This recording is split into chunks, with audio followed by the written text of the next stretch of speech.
Hola gente, Johan aquí. Periodismo. Esa cosa preciosa y espectacular a la que decimos que nos dedicamos. Esa profesión que en su mayoría tiene profesionales mal remunerados, con exceso de vicios y muy poco campo de acción. En los últimos años, la comunicación y el periodismo han evolucionado a la par con las nuevas tecnologías de la información. Los medios tradicionales se han visto en jaque debido a la proliferación de jóvenes y adultos con una webcam y buen wifi que acoplan a miles de personas que hablan con ellos de los distintos temas coyunturales desde sus habitaciones.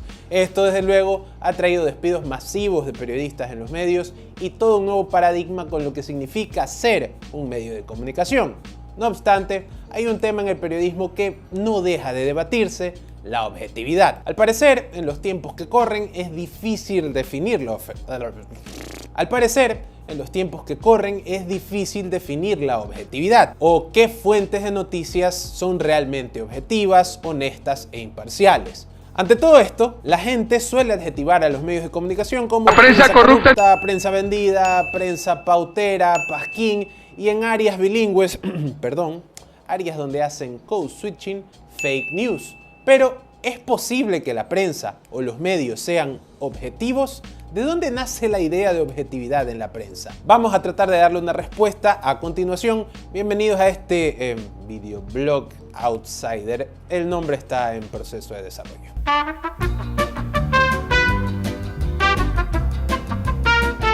El concepto de objetividad puede ponerse muy subjetivo, entonces vamos a ir con la definición del diccionario de la RAE para que todos estemos de acuerdo. La objetividad es principio complementario al de imparcialidad que exige actuar atendiendo a criterios objetivos, es decir, relacionados con el objetivo sometido a consideración y nunca con los sujetos interesados ni con el sentir personal de quien actúa. En otras palabras, para ponerlo en criollo, significa comunicar solamente los datos como tal, sin ningún tipo de sentimentalismo o favoritismo, ya sea político o de otra índole. En cuanto a medios se trata, es claro que se refiere a que el contenido noticioso no debe estar alineado a la agenda de ningún sector político. También tenemos que encontrar los orígenes de la idea del periodismo objetivo porque, a pesar de lo que se pueda pensar, es un fenómeno relativamente moderno. En la mayor parte de la historia occidental, publicaciones impresas como los panfletos eran solo otro método para que los reyes o los señores dueños de tierras, los señores feudales, pasen cualquier tipo de información que les convenía a sus súbditos. Asimismo, la iglesia usaba esta vía para llegar hacia sus fieles. Esto comenzó a cambiar en el siglo XVIII, cuando las filosofías de la Ilustración comenzaron a invadir todos los aspectos culturales, incluyendo las publicaciones impresas. Así como los artistas y científicos usaban el principio de la razón para entender el mundo sin las ataduras del concepto de Dios o de la aristocracia, las noticias comenzaron a hacer lo mismo, tratando temas de índole social y político.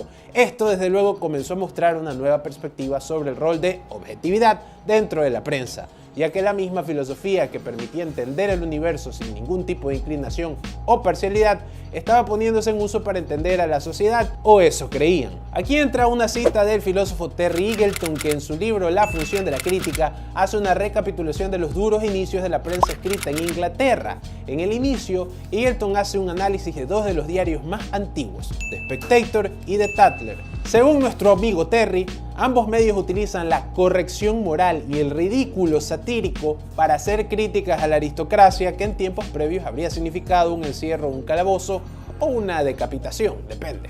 En principio, esta nueva libertad se percibió como una nueva era en la que los ciudadanos iban a poder estar informados de los eventos actuales. Pero, de acuerdo al mismo Eagleton, estas publicaciones eran cualquier cosa menos objetivas. Estas críticas estaban sirviendo a la consolidación de una nueva burguesía, mientras creaba una especie de estilo de crítica aceptable para las clases dominantes. Lo que estaba disponible para decirse a modo de crítica era determinado por los bloques poderosos de Inglaterra. Eagleton hace énfasis que incluso para participar de estos desinteresados debates sobre la sociedad, uno tenía que ser, dueño de tierras. Lo que irónicamente Terry Eagleton traduce a: solo los interesados pueden ser desinteresados. En otras palabras, todos estos debates y desacuerdos entre los periódicos funcionaban gracias a que imparcialmente querían que el engranaje de la sociedad dominante que los mantiene en la cima siga funcionando. Es decir, solo los ricos podían escribir en los medios. Y mientras Eagleton hacía esta crítica a la prensa del siglo XVIII, el gran Søren Kierkegaard hacía una crítica a la prensa emergente en Copenhague durante su época, pero mientras Eagleton criticaba la incapacidad de ser objetivos por parte de esa prensa, Kierkegaard los criticaba por ser demasiado objetivos. Uno de los principios filosóficos de Søren era que la verdad es subjetividad, refiriéndose a que si algo va a ser cierto, debe incluir pasión y compromiso de parte de quien lo defiende. Ahora, eso puede leerse un poco extraño, pero vamos a tratar de explicarlo. En términos periodísticos, Kierkegaard sostenía que la falta de subjetividad de la prensa junto a la falta de pasión iba a crear desinterés, llegando a una era de reflexión sin pasión, donde las personas preferirían ver cómo todo arde a su alrededor sin hacer nada para cambiarlo.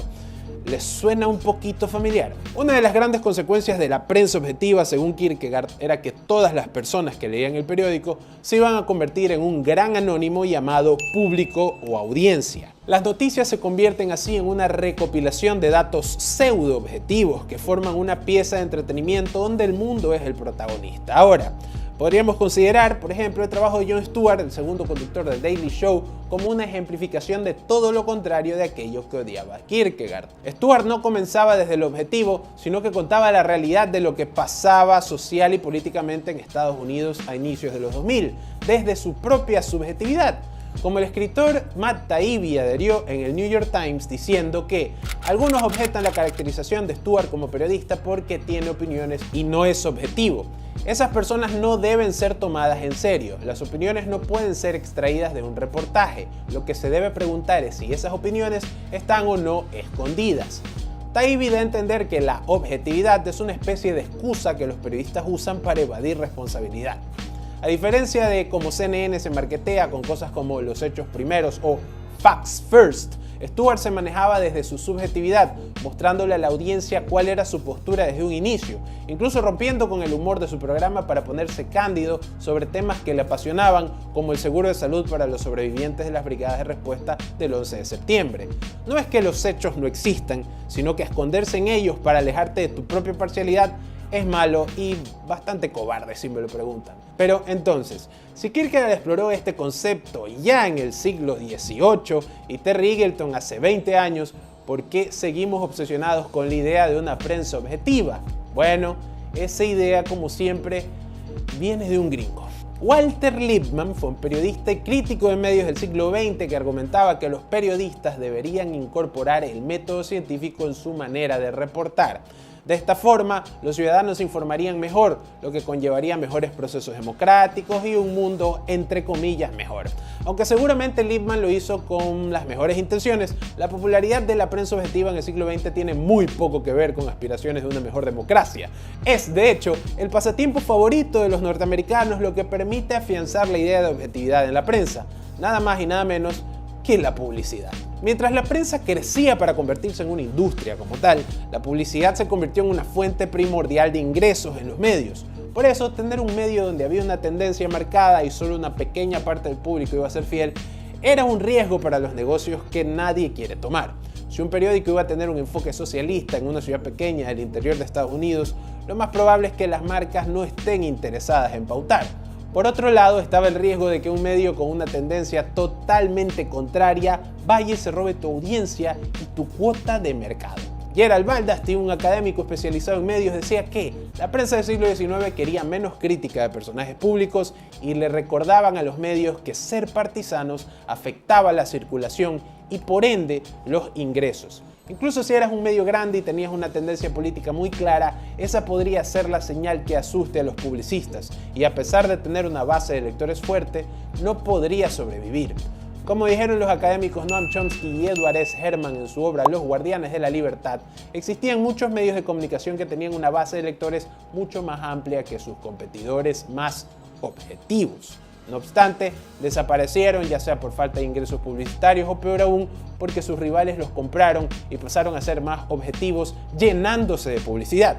Entonces, mantener una visión objetiva de las cosas se convierte en código para decir que vas a darle una versión más dulce del mundo a la audiencia más amplia posible.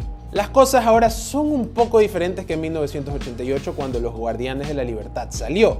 Hay periodistas que dicen de buenas a primeras que no son objetivos y eso está bien, siempre y cuando no pauten con el Estado. Sin embargo, es todo más o menos como Kierkegaard predijo. La audiencia se convirtió en un gran anónimo y ese gran anónimo ahora puede hacer dinero para los medios y para quienes les pagan. Es decir, nos convertimos en un producto. Las noticias se sirven según un beneficio corporativo. Por ejemplo, y esto es verdad, en 1988 quien era dueño de General Electric también era dueño de NBC, el canal de televisión.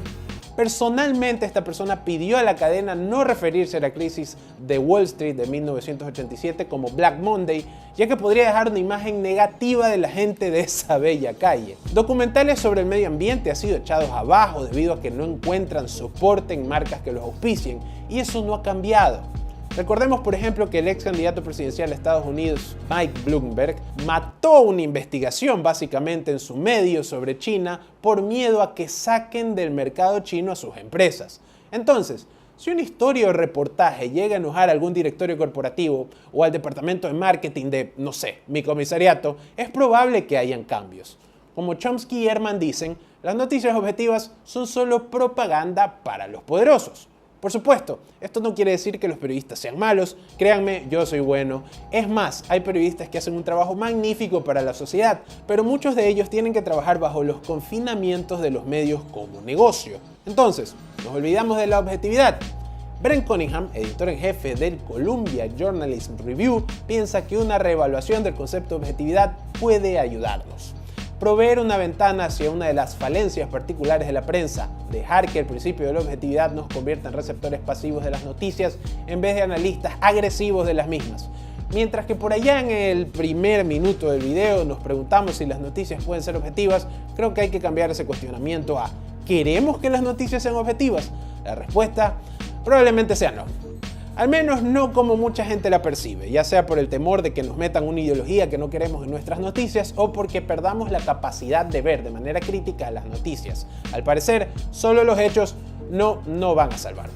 Podría ser mejor, en vez de sentirse cómodo con lo que los medios nos dan, preguntarnos, ¿a qué intereses les sirve esto? ¿Qué historias no están contando? ¿Cómo se están filtrando estas noticias? Pero una vez más, la opinión la tienen ustedes. Recuerden seguirnos en Twitter, en todas las redes de ChromaClick y en todas las redes Outsiders. Estamos en TikTok y en Instagram y en Facebook. Y bueno, también transmitimos de lunes a viernes de 8:30 a 10 de la mañana. Así me despido. Yo soy Johan y les deseo como siempre mucha paz.